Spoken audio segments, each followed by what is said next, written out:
Assalamualaikum warahmatullahi wabarakatuh. Perkenalkan, nama saya Andi Romansyah. Di video ini saya akan membahas tentang server di dalam sebuah jaringan komputer. Dalam sebuah jaringan yang terdiri dari lebih dari satu buah komputer, biasanya terdapat konsep klien dan server. Server dan klien adalah dua pihak yang saling berhubungan. Sederhananya, server merupakan penyedia berbagai macam data, dokumen, dan hal lainnya yang dibutuhkan oleh klien. Klien membutuhkan server untuk terhubung dalam sebuah jaringan atau untuk meminta data atau file yang terdapat pada server. Server sendiri terdapat banyak jenisnya, tergantung penggunaan dan fungsinya. Untuk lebih memahami lagi seluk-beluk mengenai server, mari kita simak video ini yang akan membahas tentang pengertian server, fungsi server, jenis-jenis server beserta fungsinya, dan cara kerja dan manfaat penggunaan server. Pertama-tama, apa sih server itu? Server adalah suatu tempat penyimpanan data atau informasi yang berfungsi untuk memberikan layanan atau servis kepada klien yang terhubung dengannya. Pendapat lain mengatakan, server adalah suatu sistem komputer yang berfungsi untuk memberikan layanan dan mengontrol akses setiap klien yang terhubung dengan sebuah jaringan komputer. Suatu server didukung oleh RAM, prosesor, dan sistem operasi khusus yang disebut sistem operasi jaringan. Sebuah server dapat menyimpan berbagai jenis data, dokumen, dan informasi lainnya yang dapat diakses oleh klien. Dalam hal ini, klien memerlukan server agar dapat terhubung dengan sebuah jaringan atau untuk meminta data atau file yang ada di server. Berikutnya adalah fungsi server. Server melayani dan bertanggung jawab penuh terhadap permintaan data dari komputer klien. Server menyediakan berbagai macam resource atau sumber daya untuk dapat digunakan semua komputer klien yang masuk dalam jaringan, baik itu berupa perangkat keras maupun perangkat lunak. Server bertanggung jawab dalam mengatur lalu lintas data. Server menyimpan berbagai file dan data untuk dapat diakses bersama-sama menggunakan protokol FTP. Server juga mengatur hak akses ke sebuah jaringan, sehingga tidak semua klien mampu mengakses data yang terdapat dalam komputer server. Server menyediakan aplikasi dan database yang mampu dijalankan di semua komputer klien. Yang terakhir, server memberikan perlindungan untuk komputer klien dengan pemasangan firewall atau anti-malware di komputer klien. Berikutnya adalah jenis-jenis server dan fungsinya. Yang pertama, web server. Web server adalah sebuah jaringan komputer yang melayani khusus permintaan HTTP dan HTTPS. Web server bekerja menerima kode sedemikian rupa dari browser, lalu mengirimnya kembali dalam bentuk laman web. Laman web tersebut dikirim oleh web server dalam bentuk HTML dan CSS, yang kemudian diproses oleh browser menjadi laman-laman web yang menarik dan mudah dibaca oleh pengguna. Fungsi utama dari web server adalah mengirim berkas yang diminta oleh pengguna sebelumnya melalui browser dengan protokol khusus, sehingga pengguna dapat mengakses berupa teks, gambar, video, dan sebagainya melalui browser. Yang kedua adalah database server. Database server adalah jaringan komputer yang memberikan layanan berupa pengelolaan basis data serta menerima permintaan klien untuk mengakses basis data pada server. Database server juga terdiri dari 4 jenis, yaitu Flight File Database, Relation Database, Object Database, dan Relation Object Database. Fungsi utama dari database server sendiri adalah memberikan pengguna untuk mengakses layanan data besar yang terstruktur, sehingga dapat melakukan pencarian informasi secara tepat dan juga dapat dilakukan dengan waktu yang bersamaan. Lembaga besar banyak yang menggunakan layanan server ini sebagai berbagai informasi sesuai kebutuhan. Server ini juga memberikan layanan akses suatu data oleh banyak orang dalam waktu bersamaan. Berikutnya adalah mail server. Mail server adalah sebuah server atau penyedia layanan internet baik dengan kabel, nirkabel atau tanpa kabel, ataupun cloud yang dimanfaatkan untuk transaksi data surat elektronik di dalam satu jaringan komputer yang sama. Fungsi utama dari mail server adalah menyimpan berbagai surat elektronik dan melayani pengguna dalam bertukar pesan melalui perangkat elektronik yang berbeda. Yang keempat, file server.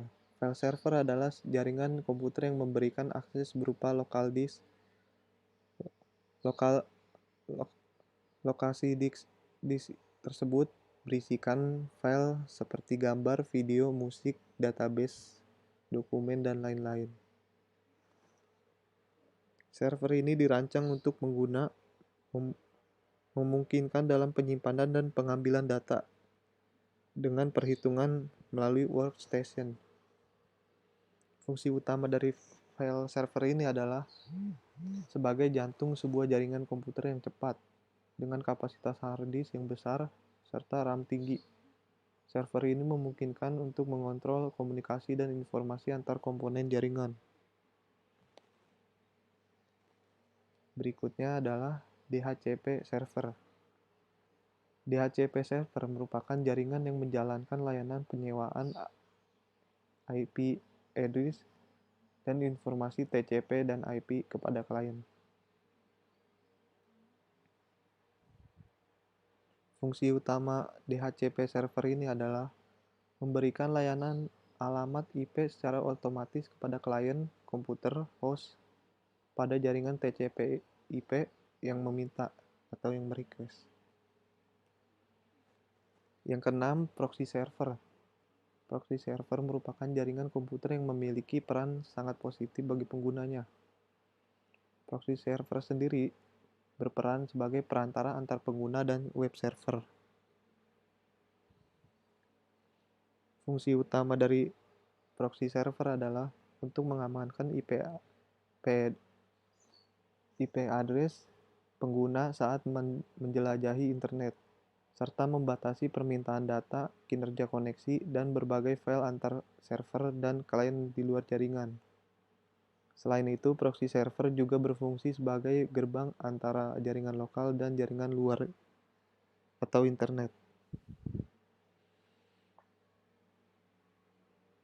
Proxy server ini sangat perlu karena IP address akan mudah terlihat saat tidak terlindungi oleh proxy, sehingga rawan tersebar virus, malware, hingga informasi sandi tersimpan pada browser.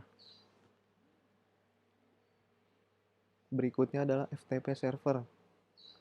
FTP server adalah sebuah protokol internet yang memberikan akses data server pada satu jaringan. Pada layanan server ini, klien dapat meminta akses tukar-menukar file melalui server. Fungsi utama dari FTP server ini adalah mengatur transfer data dalam sebuah jaringan dan memberikan pelayanan kepada klien dan pengunjung untuk melakukan akses transfer data yang tersimpan yang ada pada server. Yang ke-8, Telnet server. Telnet server adalah suatu protokol klien server yang bisa mengakses dari jarak jauh atau remote access untuk login ke komputer tertentu dalam sebuah jaringan. Telnet ini juga bisa diartikan sebagai virtual atau emulasi terminal yang memakai protokol tersebut untuk tujuan yang sama, yaitu mengakses komputer secara remote access. Telnet ini biasanya dipakai untuk login ke komputer lain pada internet. Selain itu, untuk mengakses berbagai macam layanan umum yang terhubung dengan jaringan komputer, seperti katalog perpustakaan dan database. Fungsi utama telnet server adalah mengakses sebuah komputer secara jarak jauh atau akses remote dan mengatur komputer dengan melakukan login dan logout pada komputer host. Yang kesembilan, server aplikasi.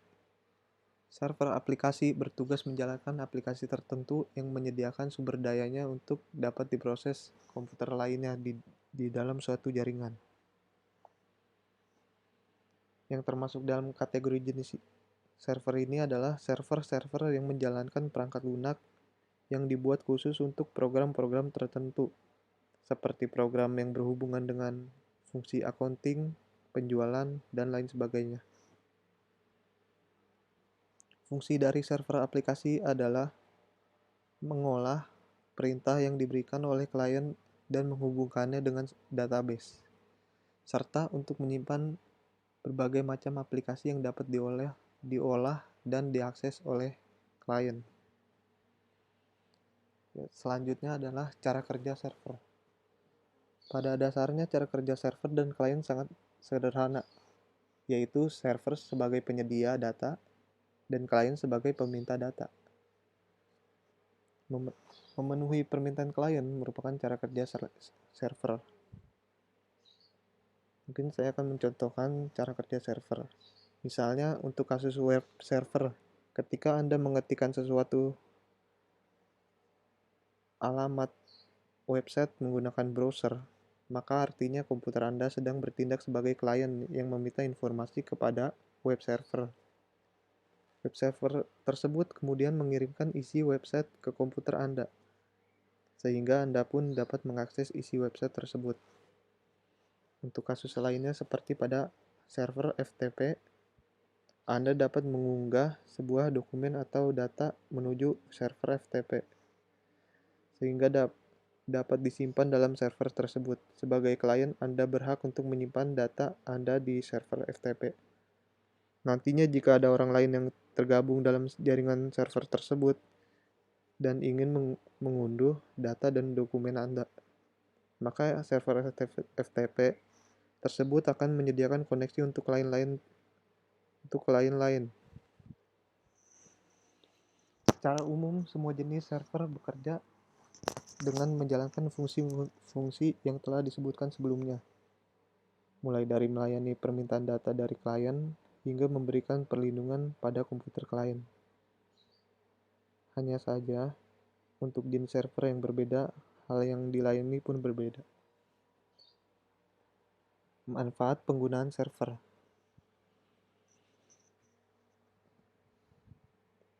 Yang pertama, server menjamin keamanan data. Dengan adanya server, maka Anda dapat menjaga dan menyimpan seluruh data Anda dengan lebih aman dan termonitoring setiap saat. Selain itu, data yang telah Anda simpan dapat diakses dengan cepat sesuai dengan kebutuhan Anda. Dan yang paling penting, Anda juga dapat menghemat penyimpanan data dari perangkat komputer klien Anda dan dapat dialihkan menuju server. Yang kedua, dapat menghemat biaya. Manfaat yang kedua tentu saja dapat menghemat biaya pengeluaran untuk membeli kebutuhan server penyimpanan data. Server telah menyediakan kapasitas penyimpanan yang lebih besar daripada komputer klien pada umumnya. Jadi Anda tidak perlu membeli terlalu banyak perangkat komputer maupun hard disk untuk kebutuhan data bisnis Anda. Yang ketiga, memudahkan dalam memanajemen data. Pada manfaat yang ketiga ini,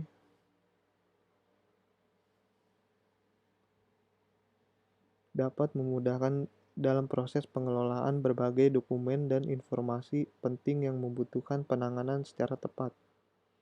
Server juga menjamin penyimpanan data dalam jangka waktu yang lebih panjang. Server ini juga bersedia penyimpanan server berbasis cloud, di mana Anda akan tersimpan di internet dengan alokasi penyimpanan yang jauh lebih besar.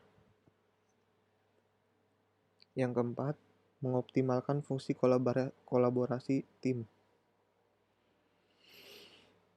Dan manfaat yang terakhir ini mampu untuk memaksimalkan kolaborasi dan kerjasama setiap tim atau departemen, di mana dalam sebuah bisnis, terutama dalam bidang IT, mengharuskan setiap tim untuk bekerja tidak hanya secara offline saja, namun dituntut untuk dapat bekerja secara online atau remote.